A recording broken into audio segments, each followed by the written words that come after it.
أعوذ بالله من الشيطان الرجيم.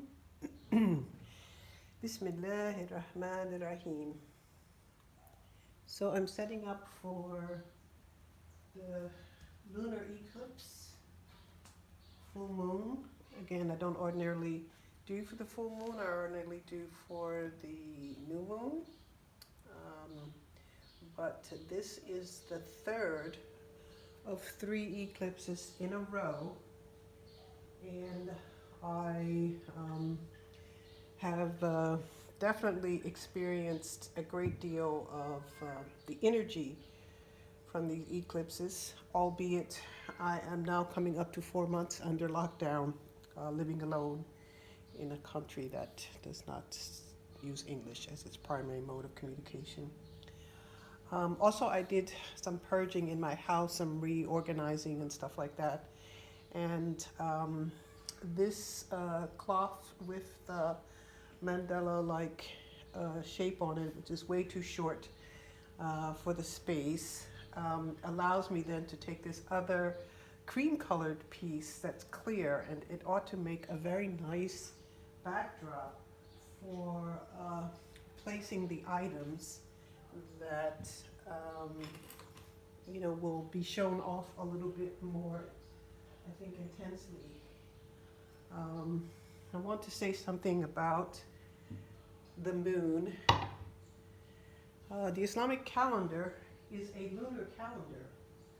It works on the basis of an 11-day difference between the solar calendar, which is about the Earth's rotation or orbit around the sun. It takes the Earth 365 and 1/4 days.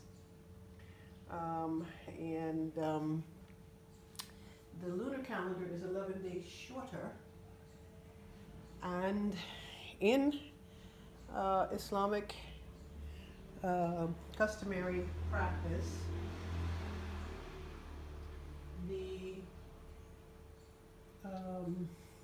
month does not begin until that moon is actually sighted.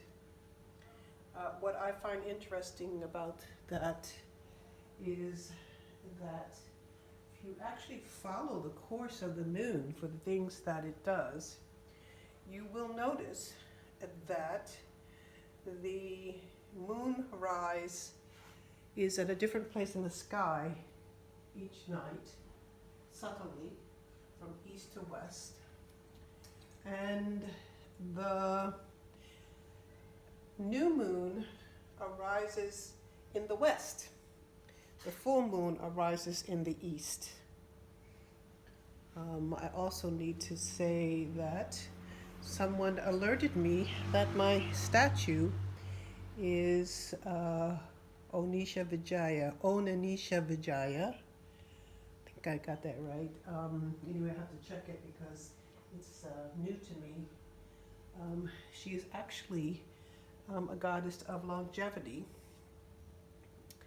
And this time I am intentionally clustering all of the energies that go along with my consideration, masculine and feminine energies together, the Celtic cross, because this is the cross that comes from Ireland, which is where a good percentage of my heritage is from, and as you know, descended from slaves. It's not a voluntary percentage, and yet it is pretty substantial. The dragon, because I was born in the Chinese New Year of the dragon. The elephant, which is my spirit animal. So I'm giving all of these a chance to be really, really visible this time together, with Allah almost completely centered, but actually I'm centering my sheikh this time because we are celebrating Founders Day for his tekke. It is the longest standing Muslim community collective in the United States. They've been together for over 40 years. I've only been with them for 20 years. They are celebrating, and so I am celebrating by putting him front and center. And I definitely plan on lighting some candles and incense for this occasion. First, I have to take my sacred bath. It's interesting that the ritual bath, ghusl, is performed at certain strategic times after the end of menstruation, after the end of the postpartum for delivering a baby, after sexual intercourse, and none of these apply to me. So, like anybody else, I would just shower, or, I would shower and shampoo my hair. So what I try to do is I try to bring back the intentionality, the niyyah, by making it an occasion. So at this particular time for the eclipse, for the full moon, also because I'm going to take a 36-hour break after I have a Zoom meeting this evening. I'm going to try to put my devices to the side with the exception of the clock, because I still need to know what time it is in the night, and I still want to know whether or not I'm ready for the adhan the next day, or if I'm just waking up at 1 a.m. So I have some limits to how well I can do this, but I think it's an important thing to practice, at least taking an occasion where you just are completely off of the devices. So that's coming up in the next roughly 8-10 hours. And so there she is, not necessarily anything new to add. I had to go out for blossoms because scheduling a meeting earlier today, I wasn't able to pick my blossoms for my walk. I did get a walk today. Yeah, so any other conversation you want to have about altars, please put your comments in the comment section. Also and let me know.